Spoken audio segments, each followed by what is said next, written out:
nord du Havre, la côte de Sainte-Adresse. Au cœur de la Normandie, petite ville calme et résidentielle, mais autrefois capitale de la Belgique.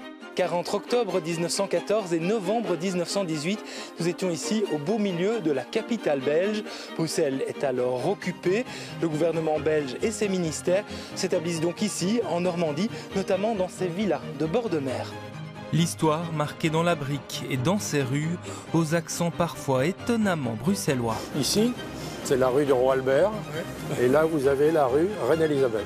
Aux côtés de passionnés, nous irons à la découverte de cette enclave noir-jaune-rouge, où il n'est pas rare d'avoir un peu de sang belge.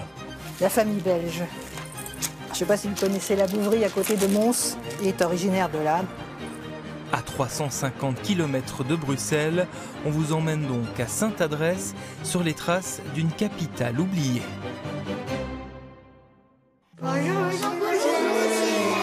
Bonjour les enfants. Bonjour monsieur le maire. Bonjour madame. Parfait. Comment ça va ce matin? Bien? Bien. Vous avez l'air tous très en forme et très éveillés. Dans l'une des écoles primaires de Sainte-Adresse, il est 8h30. Cours d'histoire avec le maire. L'armée allemande ayant pris le dessus sur l'armée belge, eh bien, les Belges se sont repliés. Et pour éviter que le gouvernement soit capturé par les Allemands, le gouvernement est parti. Et ils ont dit au gouvernement français, est-ce qu'on peut venir chez vous? Et le gouvernement français a dit, oui, la suite vous la connaissez. Dans quel port ils sont rentrés? Le port du Havre, très bien. Donc, nos amis belges, ils ont dit, on veut être ensemble. Première chose. Et la deuxième chose qu'ils ont demandé, comme nous sommes belges, et que nous sommes le gouvernement belge, il faut que l'endroit où on se trouve, ce soit la Belgique. Ça t'étonne que ta ville ait été la capitale de la Belgique? Oui. Pourquoi? Parce que, en fait, on n'aurait pas pensé qu'ils auraient choisi cet endroit-là. Ils auraient été à Paris ou à Lyon ou à Marseille. Et c'est quand même petit comme ville. Et comme c'est petit pour un pays, c'est surprenant. C'est passionnant et ça m'intéressait de l'histoire de la Première Guerre mondiale. Pourquoi ça t'intéresse? Je pouvais savoir un peu plus de ma vie et je pourrais en raconter à mes parents. Car pour beaucoup, c'est la première fois que ces élèves de CE2 entendent parler de ce chapitre de l'histoire de leur ville. Qui dirige la Belgique? Le gouvernement, oui, mais... Ah ben non, François Ier, c'est le créateur du Havre. Alors là, c'était il y a très longtemps, ça. Tu as le ministère des Sports, le ministère de la Guerre, le ministère... C'est important de donner ce genre de petits cours dans vos classes? Oui, c'est très important. Enseigner l'histoire auprès de nos élèves, c'est vraiment leur transmettre le lien entre le passé et le présent et l'importance de ce devoir de mémoire. Vous essayez que progressivement toutes les classes aient un peu dans l'oreille cette histoire-là à la fin de leur cursus? Oui. Et on a la chance d'avoir des élèves qui sont particulièrement motivés et curieux de cette histoire, du passé, etc. 1914, c'est le début de la guerre. 1918, Elle est finie. Elle est finie. Qui a gagné? La France. Enfin, les Alliés ont gagné, donc l'envahisseur repart chez lui, puisque les Allemands nous avaient envahis. Et donc, nos amis belges, qu'est-ce qu'ils ont fait? Une fois que la guerre était finie, ils sont repartis chez eux. Est-ce que vous les avez sentis réceptifs à toute cette histoire belge? Oui, parce que d'abord, je pense que c'est une belle histoire. Ensuite, il y a eu un appétit toujours des jeunes générations pour un peu le passé, l'histoire, expliquer tout. Et ils ont quand même, bien qu'ils ne l'aient pas connu, et j'espère qu'ils ne connaîtront pas la guerre, ils ont quand même le souvenir de ces guerres qui se sont déroulées en Europe. Et comme en plus l'endroit où ils vivent est intimement lié à ces événements-là, je pense que ça aide à garder la mémoire de ce temps-là. D'autant qu'il existe une volonté aussi de la commune de remettre en avant cet héritage belge. Il y a un peu de Belgique encore ici aujourd'hui? Alors, on essaye de faire des événements. Si vous voulez, on ne va pas tout d'un coup se mettre à boire de la bière belge, parce que ça, les brasseurs français nous feraient une tyrène, quelque chose comme ça, mais on en vend quand même, bien sûr. Et surtout, on essaye de faire régulièrement des animations Et on a adopté la moule frite ici. Vous avez tous les restaurants de Sainte-Adresse, l'été, en terrasse, ils font de la moule frite, d'accord? C'est le lien qu'on a avec la Belgique.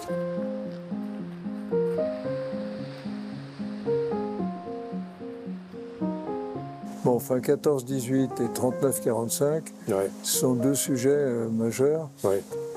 Et 39-45, il faudrait qu'on repasse les photos, des photos du Havre qui a été complètement détruit pendant la guerre. Oui, ainsi que la libération. Quelques minutes plus tard, c'est sur cette terrasse au bord de l'eau que nous rencontrons François et Rémi, chevilles ouvrières de l'association locale pour le patrimoine. J'ai quand même un certain nombre de photographies qui ont été exhumées et qu'on pourrait peut-être présenter aux membres. Comme un sacerdoce, faire connaître leur ville et aussi cette extraordinaire histoire belge. Je ne sais pas s'il y a eu d'autres exemples dans le monde où un gouvernement d'un pays s'est retrouvé pendant 4 années, même 1 ou 2 mois, logé chez un autre.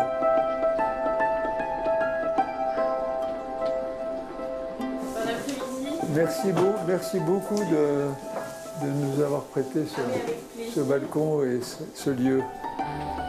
À travers Sainte-Adresse, Rémi et François nous emmènent d'abord ici, le bout du monde en bord de falaise, une grande pelouse, mais autrefois le lieu où logeait le gouvernement belge.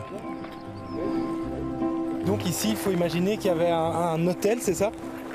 Un hôtel que l'on appelait l'hôtellerie, oui, qui a accueilli les familles des ministres. Et un salon, une salle à manger magnifique au rez-de-chaussée, et puis des chambres comme dans un hôtel, mais un hôtel plutôt luxueux.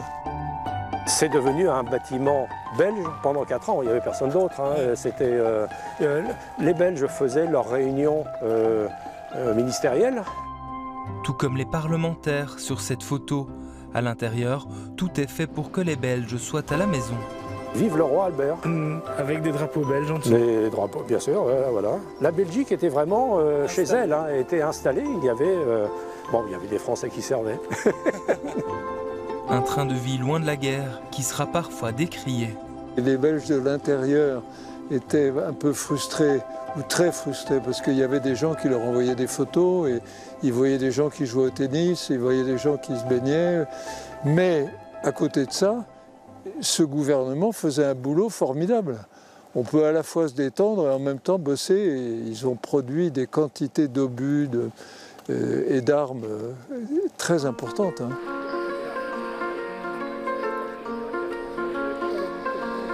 Car à l'époque, ce sont 2000 Belges qui vivent ici. Ministres, députés, fonctionnaires et leurs familles, tous ont progressivement fui Bruxelles. Pourquoi c'est ici que ce gouvernement belge s'est installé? D'abord, le gouvernement, il s'est déplacé petit à petit vers Anvers, vers Ostende. Il reculait en fonction des Allemands, quoi. Puis finalement, ils sont partis en bateau parce qu'ils avaient négocié un lieu qu'ils auraient voulu probablement être l'Angleterre, parce qu'il y a des liens avec l'Angleterre qui étaient excellents. Mais ça ne s'est pas fait pour diverses raisons. Et finalement, donc, le gouvernement belge a obtenu l'accord de la France du Havre. Ils étaient accueillis à bras ouverts. Et le lieu choisi au Havre ou autour du Havre, ça a été Sainte-Adresse, du fait de ces bâtiments qui étaient juste finis de construire et parfaitement disponibles. Et en quantité bien adaptée. Et donc ici autour de nous, ça n'existe plus aujourd'hui, mais il y avait toutes ces villas transformées en ministères. Exactement. Derrière nous se trouvait la villa Louis XVI, qui remplaçait entre les paniers. C'était le ministère de la guerre. Sur le côté est de la villa, il y avait l'entrée principale, le drapeau. Tous les matins, le clairon, on montait les couleurs.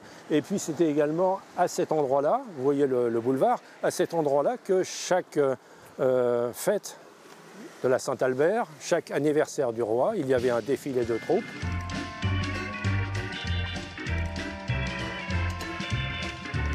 Ici, des photos datées du 21 juillet 1918. Sainte-Adresse fête sa nation.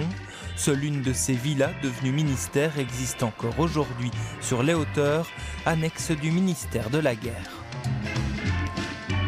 Il manquait de place et c'est cette villa, la villa Manormandie, qui a été utilisée comme annexe pour avoir quelques bureaux supplémentaires. Il y avait, bon, nous sommes à 50 mètres, 60 mètres de la villa principale du ministère de la Guerre, mais elle a été effectivement utilisée naturellement pour les travaux supplémentaires. Qu'est-ce qu'on trouvait à l'intérieur de cette maison-là? Oh, des bureaux, hein, c'est-à-dire, oui, elle n'était pas utilisée comme villa pour dormir, etc. Les villas étaient transformées pour travailler, hein, pour installer des bureaux, l'administratif, suivi d'un ministère. Surtout pour les plus importants. Les autres s'installent dans ce bâtiment, l'immeuble Dufayel, tout juste construit. On y trouvera des dizaines de bureaux, mais aussi une poste, comme en témoigne encore cette authentique boîte aux lettres belge. La poste, qui permettait de recevoir tous les plis importants qui venaient des armées, et puis, dans le sens contraire, de remonter des informations au niveau postal. Alors c'était assez intéressant parce que c'était une poste belge. Le timbre était à l'effigie du roi Albert. C'est-à-dire que si vous envoyez un courrier à destination du Havre ou à quelqu'un qui habitait à Sainte-Adresse, vous l'envoyez à l'étranger.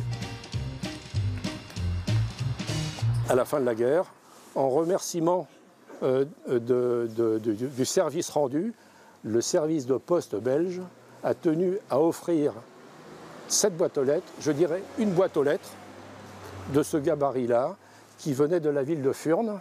Cette boîte aux lettres, elle sert tous les jours. La levée est faite, même si ici c'est marqué en français, mais on a Lichting-Gedaan, oui, ça doit être, j'imagine, en flamand.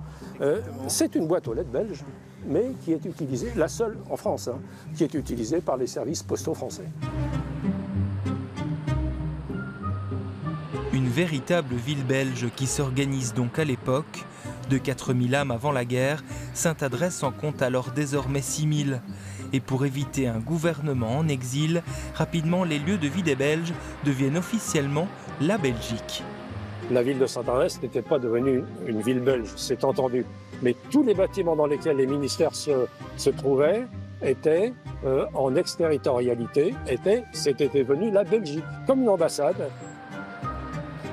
Un décret révoqué il y a quelques années seulement par le roi Philippe, dont les ancêtres sont toujours bien présents dans la ville, comme cette statue d'Albert Ier édifiée après la guerre.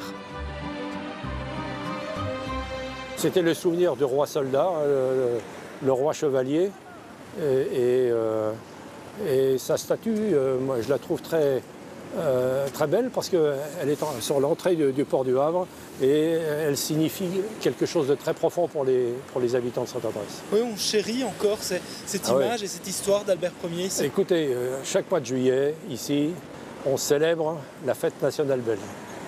Il y a un dépôt de gerbes qui est fait par les autorités de la commune.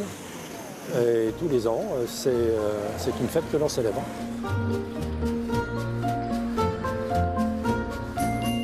Je vous propose de monter, François.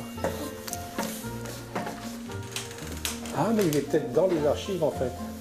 Et c'est aux archives de la mairie que l'on retrouve le peu de documents de cette période. Tous ou presque concernent cette fameuse statue. Je crois que vous avez quelque chose sur le roi Albert, la période de l'érection de la statue, ça serait parfait. Je ne sais pas si... Tout à fait. Oui. Je vais vous montrer ça. Oui. Après, vous connaissez vos archives par cœur, ou c'est pas possible. Hein. Je vous laisse découvrir le document. Écoutez, monument du roi Albert, monument 1920. Ça, c'est un journal, j'imagine. Le soir, ils illustrés. Ça, le soir, c'est belge. Hein, ouais, c'est belge. Oui, tout à fait. Ouais. Ouais, évidemment. Et puis, on n'a pas l'immeuble là. On a 10 septembre 38, c'était effectivement le jour de l'inauguration. Donc, vous voyez, il y a quelques documents. Il y a quelques autres dossiers, sans doute, qui sont spécifiques aux Belges, mais on n'a rien de spécifique sur sur la période 14-18. C'est une période où très peu d'archives nous ont été léguées, qui ont pu disparaître au fil du temps. On a réussi à conserver malgré tout quelques archives, mais c'est très restreint. Donc on les conserve très précieusement. Et entre les dossiers... Est-ce que c'est du plâtre? Ah oui. Ah non. Non, non. Bon, c'est creux quand même. À nouveau notre cher Albert Ier pour veiller sur ces trésors endormis.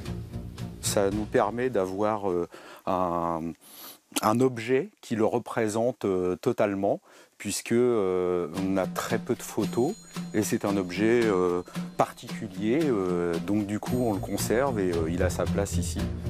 Mais sous le regard fier du roi soldat, dans cette ville de 2025, connaît-on encore cette histoire vieille de 110 ans? À la guerre 14-18, ils se sont réfugiés là. Vous avez vu le bâtiment? Un très joli bâtiment. Oui, je suis au courant, oui. Sainte-Adresse était la capitale de la Belgique durant la guerre. Après, j'en sais pas beaucoup plus. Je savais qu'il y avait qu'il y avait le siège du gouvernement belge. Au moment de la première guerre, 14-18. Ça, je sais. Par contre, j'avoue que je n'ai pas encore étudié pourquoi les Belges étaient installés à Sainte-Adresse. C'est spécial d'avoir été une capitale belge pendant 4 ans. Oui, je trouve ça bizarre. C'est pas donné à toutes les villes. Hein. Et au cours de notre balade, nous rencontrons Michel et Myriam, les Van Praat. Elle est française, lui est belge. Son père cherchait du travail ici juste après la guerre. Et il est venu à Sainte-Adresse ayant entendu dire qu'il y avait des épaves à relever. Finalement, on est resté ici. J'ai fait mes études en France et j'ai épousé une petite Française. Voilà. Et ça fait 55 ans que ça dure. Ici, c'est quand même un petit bout de Belgique en Normandie. Exactement. Tout à fait, oui. Une authentique maison normande. Une authentique, oui, c'est vrai. Oui, elle a tout à fait le style, oui. Rémi nous emmène ensuite chez lui. Entrez. Merci. S'il connaît bien ce passé belge, c'est aussi grâce à son épouse. Je vais vous chercher mon grand-père. Brigitte, petite fille d'un soldat belge. Et voilà mon grand-père en uniforme de soldat belge. Quand il est arrivé ici, c'était en 1917, il est arrivé pas tout au début. Albert Mazy. Voilà. Et puis son épouse Lucie et ma maman, qui est comme à l'époque, on prenait les enfants tout nus. Comment ça se fait que votre grand-père, soldat belge, s'est retrouvé dans la région? Parce qu'il y a eu beaucoup de soldats belges qui ont accompagné le gouvernement. Ils étaient là et puis ils sont restés longtemps. Et il y a beaucoup de Belges soldats qui ont dû faire la même chose que mon grand-père, trouver chaussures à son pied au Havre. On est très nombreux au Havre à descendre. Il y en a sûrement peut-être encore pas mal, parce que, bon, moi je suis vieille, mais il y en a peut-être encore qui descendent de Belges. Si Brigitte a peu connu son grand-père, c'est encore un petit bout de Belgique qu'elle porte dans le cœur. Même si vous n'en avez pas la nationalité, vous vous sentez un peu belge? Ah oui? Pour quelle raison? Pour le chocolat. Quand j'étais petite. Et puis surtout, il y avait une chose formidable, c'est que nous, on avait Noël, mais on avait la famille belge qui nous envoyait à la Saint-Nicolas les cadeaux et les chocolats.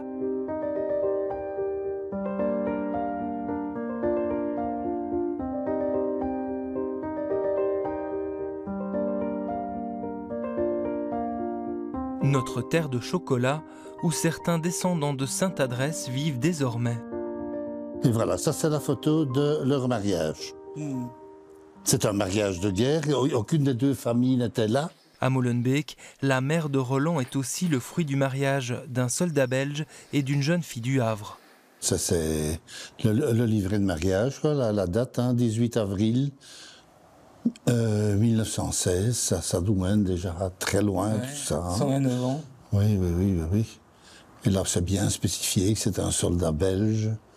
Et elle, on voit son métier, elle était couturière. Mon grand-père, qui était sur le front en 14-18, comme lancier, a passé ses permissions dans la ville du Havre. C'est en descendant au Havre, en permission, qu'il a rencontré ma grand-mère. C'était une rencontre assez improbable, étant donné que lui est un Flamand qui ne pipait pas un mot de français, et elle était elle était native du coin, donc elle ne parlait pas flamand. Ma maman, donc, qui était déjà une petite gamine. Hein, donc ça, c'était en 22 ou en 23. Ouais. Ils sont revenus en Belgique. Par après, et alors ils ont encore les 2 autres enfants, la sœur et le frère. C'est un sentiment particulier d'avoir un petit bout d'histoire lié à cette ville de Sainte-Adresse. Ah ben oui, c'est agréable. Bon, j'ai quand même un petit bout de sang français, donc voilà, de sang normand. Eux disent qu'ils sont normands avant de dire qu'ils sont français.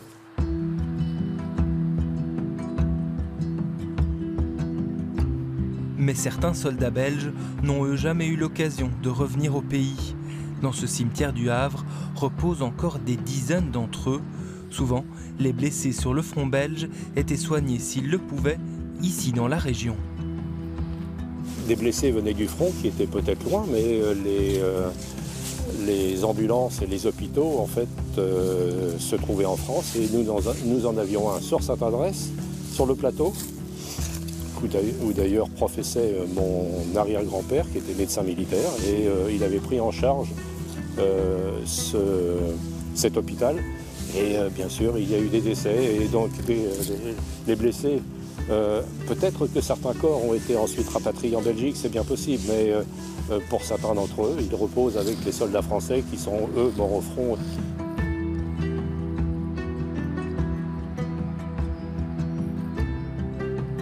Ils sont parmi leurs camarades, même s'ils n'étaient pas sur le même front, ils étaient sur le front belge et les autres étaient un petit peu partout en France. Et on voit que la forme des tombes est différente. Par exemple, on peut peut-être aller voir ensemble celle-ci.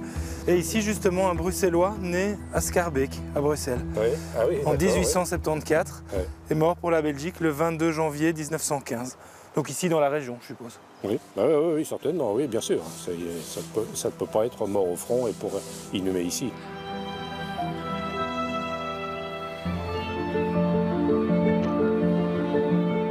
Un petit morceau de Belgique, encore un, au-dessus duquel flotte toujours notre drapeau. Au croisement de la petite et de la grande histoire, nous laissons derrière nous une autre capitale belge largement méconnue, qui garde en elle les traces de son étonnant passé.